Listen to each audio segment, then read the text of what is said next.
Manyita jaarsa jaartii Itoophiyaattu hin eeyyamamu nan beekaa waan ta'eef hin barbaadu jedhee si sukkuma jedheeni na dhukkuba jedhee uffata hunda ofirraa yaasee waaqatti ol garagalee ciisa kaza qaamas na laasa harka koo kana qabee harka mirgaa kanaan akkana na qabsiise akkana wuxiraadhee bareebanii ba'ee lammaffaa irratti iddoo arrafutti dhufee ammas irraa darbee bubbulee ana rafaa halkan keessa sa'aatii ja'ama jechuudha yeroo asii faana sa'aatii 8 galti gudeedha ganaa galti iddoo rafu kilaasii kiyyatti bakka rafutti dhufee narra dhaabata.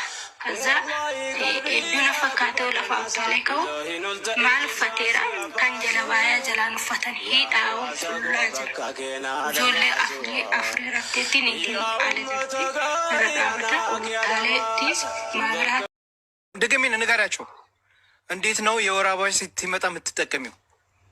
ንገራቸው አሁን ላሉት ይስሙ። ሺታኪያ ኖርማሊ ሺቲኪያ ኖርማላ ጭጭሬ ሰላማ ጭጭሬ ቦሩን ሰቦሩ ፊዴን ሳሰረቴ jaarsi madaamii gudeedudha baay'ee na rakkisaa yeroo baay'ee biddoon rafutti baay'ee kutaa koo dhufee na gudeedhuudhaaf hedduu tokko na rakkisaa jette ashamaa akkam jirtu hordoftoonni koo nagaa waaqayyo isiniif haa baay'atu akkam isaati kana geessani ani nagaa kooti isinis akka nagaa keessan taatan abdii guddaan qabaa jirtu nagaa keessanii egaa har'a viidiyoo hambiraati walitti deebinee jirra.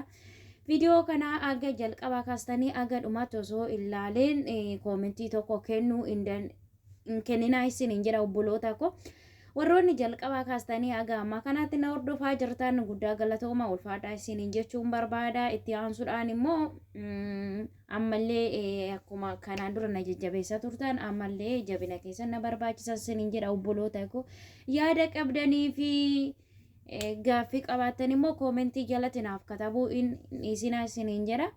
Egaa har'a waan garaa nama nyaatu kunis hin jira aga jettan itti viidiyoo hambiraati walitti deebinee jirra. Viidiyoo kanarraa hedduu dhugaa waaqayyoo viidiyoon kanaan dura hojjedhe caala viidiyoon aga kanaa garaa na nyaate tokkollee hin jiru jechaadha obboloota koo. Duraan dursa hundumti keessaniyyuu dubartiin haadha dubartiin jabduudha dubartiin dandeessuudha balaa mana haadha ormaatti sin qaqqabu hundumaa waaqayyo gooftaan rabbi uuman keessan bakka jirutti sinirraa aqabu sinin jechuu barbaada itti aansuudhaan immoo balaa micayyoo kanarra ga'e mana sin jirtan isinin jedha aguma kanan dura sin gargaaree ammas immoo gara fuulduraatti uuman keessa sin gargaaru jechuun barbaada obboloota ko akkuma jalqabarratti viidiyoo kana laaltanii itti micayyoo kana rakkoo guddaatu irra ga'a baay'ee onneen kona cabee dubartii jechuun waa baay'eeti ishee barbaachisa.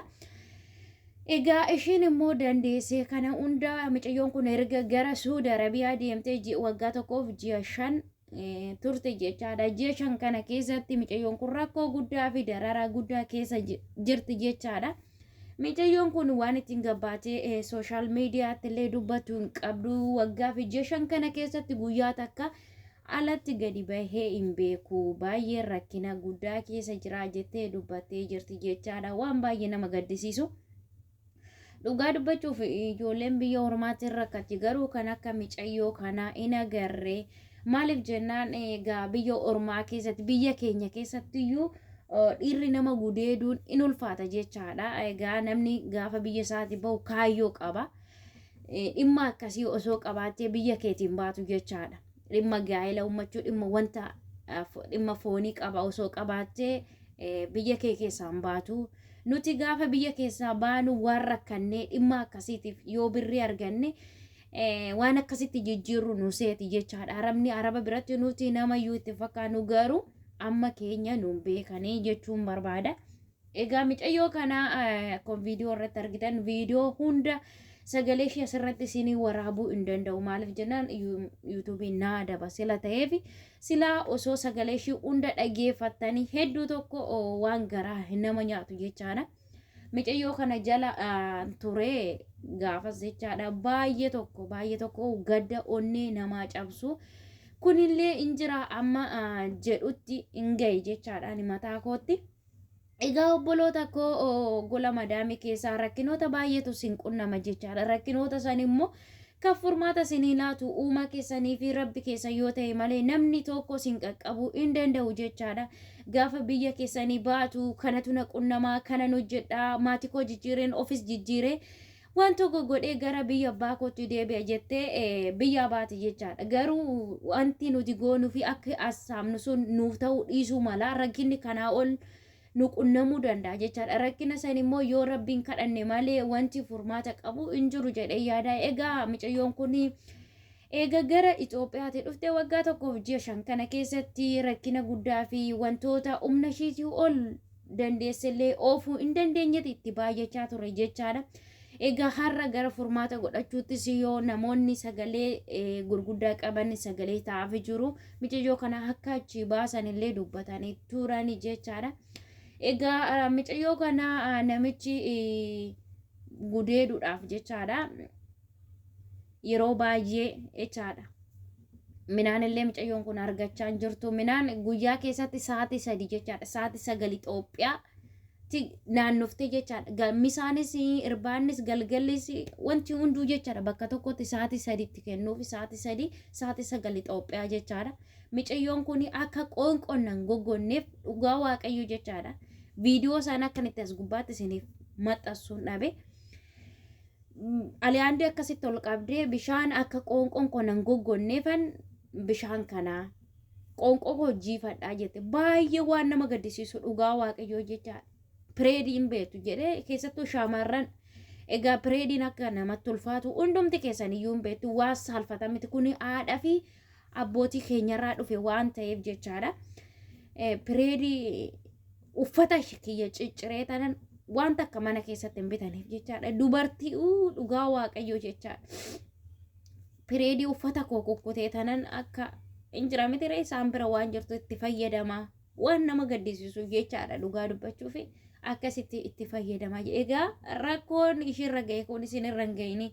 Isirra immoo darbee namichi yeroon isheen raftirree jechaadha gudeeduudhaaf hedduu tokko yaalaa ture jechaadha. Garuu ishiin ani dhimma akkasiiti biyya hin baane rakkina akkasii hin qabu dhimma fooniiti biyya hin baane jettee ofirraa dhorkite jechaadha. Egaa dubartiin haga barbaaddeyyuu jabduu yoo taate dandeessu yoo taate dhiirarraa of qabuu hin dandeessu sinin jechuun barbaada obboloota koo. Warroonni rakkoon akkasii simbira ga'uu dafaatiif fala yookiin mala godhadhaa malee abbaa manaa madaamii dhiisii ijoolleen masaaniyyuu harka tokkoon iyyuu ofirraa qabdee ofirraa dhorkuu hin dandeessu. Dubartii haga barbaade jabduu yoo taate mana isaanii keessa jirta waan barbaade si gochuu miti. Yoo ati diddee billaadhana si kutaa jedhee itti dheekkamaa ture jechaadha. Mucayyoo kana afaashiitiin dubbatte. Egaa obboloota koo akkuma dhuftee marfee godhattee jirta. Maaliif jennaan yoo marfee godhattee jirte gudeeduudhaaf jecha marfee godhattee jirta jedhee akkanatti gateetti koo na qaqqabee harka koo innaan akkatti ofirraa darbadhee ba'ee jettee dubbattee jirti. Innaa gaafa ishii wanta ta'e geessite akkamitti waan ani sitti dubbadhe didda jedhee na darbatee achitti lafaan na dha'ee achitti na tume. Harki ishiirree cabee jira jechaadha. Mucayyoo kana harki ishiillee cabee jira. Booddee gaafa madaam ishii bakkee baatu jechaadha yookiin ala baatu. Inni ol deebi'ee mucayyoo kana gudeeduudhaaf yaalii hedduu godhee ture. Garuu rabbiin galanni haa ta'u amma ammatti omtuu narra hin geenye rakkinuma kana in tokko rakkina mana keessatti lammata immoo sababii qoonqooti.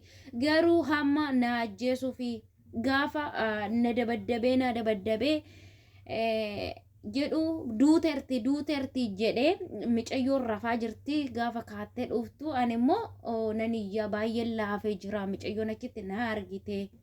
Egaa dabaddabee jechaadha. Mucayyoon kun fedhii ishii malee gudeeduudhaaf kanan ofirraa darbatte. Inna rakkinoota kana muluuti irra ga'ee isiniin jedha obboloota koo. Kana bichaa miti wanti mana keessatti illee ta'aa jiru haala baay'ee fi haala sodaachisaadha jettee dubbattee jirti. Waan garaa nama nyaatu isiniin jedha obboloota koo. Egaa mucayyoon kun yeroo rafuu jechaa jirti. Yeroo rafuu ani amma narrafaa dhufeet narra dhaabbata. dhufeet narra dhaabbataa jechaa turte. Egaa cinqatiidha hirriba namni gaafa dadhabee rafee gaafa halkan keessa dhufanii jaarsi madaami sinirra dhaabatu ofuma keessanii murteessa kana lammata immoo ijoolleen gaafa rafanii qas jedhee balbala bane natti seenaa jechaa turte jechaadha. Egaa dhugaa dubbachuuf hedduu tokko nama gaddisiisa. Waaqayyo balaa akkanaa isinaa oolchu siniin jedha obboloota koo. Micayyoon kun akka micayyoon rakkachaa jirtu obboleessa ishii yookiin maatii ishiitti mani himteet aga kanayyuu furmaata akka argatu taasifte jechaadha. Micayyoon kun baay'ee sodaa keessa jirti. Cinqatiidha qoonqoodha. Egaa dubartii wanti barbaachisu baay'eedha. Dubartii wanti barbaachisu baay'eedha. Ishiin garuu kana muluuyyuu argattu. Nuti warri dhugaa waaqayyo yeroo tokko uumaa keenya gaddisiifne jechaadha. Carraa qabnu kanatti nuun taane yeroo jennee waaqayyoon dhiphisnullee hin jira jechaadha. Egaa micayyoon kun haala hamaa keessa jirti isiniin jedha obboloota koo. Egaa biyya ormaa kana keessatti kana dhiisiti wanti rakkinni kaaniyyuu nama dhiphisa jechaadha. Kun immoo baay'eedhuma tokko ulfaata jechaadha obboloota koo baay'ee jechaadha.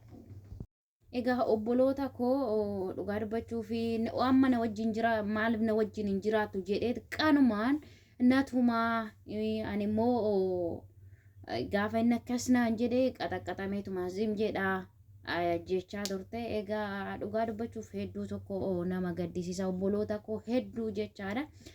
Innaa isarra immoo darbee wantoota baay'eedha jechaadha. Ani ishiin haasofte ani kana jedhee asirratti dubbachuu hin barbaadu jechaadha.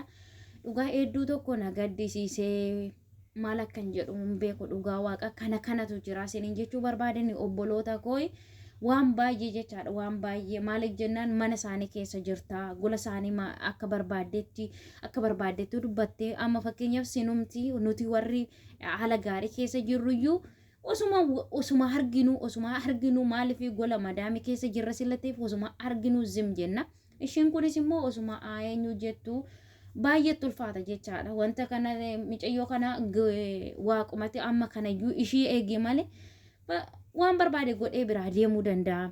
Yeroo baay'ee dhufeeta halkanillee irra dhaabata. Lammata immoo gaafa ijoolleen mana barnootaa deeman yeroo haadhi manaasaa hojii deemte dhufeerra dhaabata. Isarra immoo darbee yoo meerumtaa maalii armi kee maammanaa xiqqaata minaamana naan jira. Gaafa sanan nyaaran guura nyaara maal guuta jedhee gadi naqaxaqqaxaa nama dabaddaba baay'ee jettee turte. Egaa obboloota koo kana waan murteessinu hin qabnu. Waaqayyo inni hundumaa waan hundumaa danda'u bakka ishiin jirtutti rabbi furmaata haa kennuuf isiniin jedha. Ani humna qabaadhe sin humna qabaanne bakka sanii baasuu hin dandeenyu. Amma immoo waaqayyo furmaata afiduu wanti nuti goonuuf tokkollee hin jiru. Inni asiin ishii gahe hammallee ishii gargaaru isiniin jedha. Amma viidiyoon biraatti walitti deebinutti nagaa naa turaa isiniin jedha. Waaqayyo ishii gargaaru jechuun dagatina. Isinillee bakka jirtanitti rabbi uumaan keessa isin haa eegu. Bakka jirtanitti baa galaa isiniin jedha. Ulfaadha.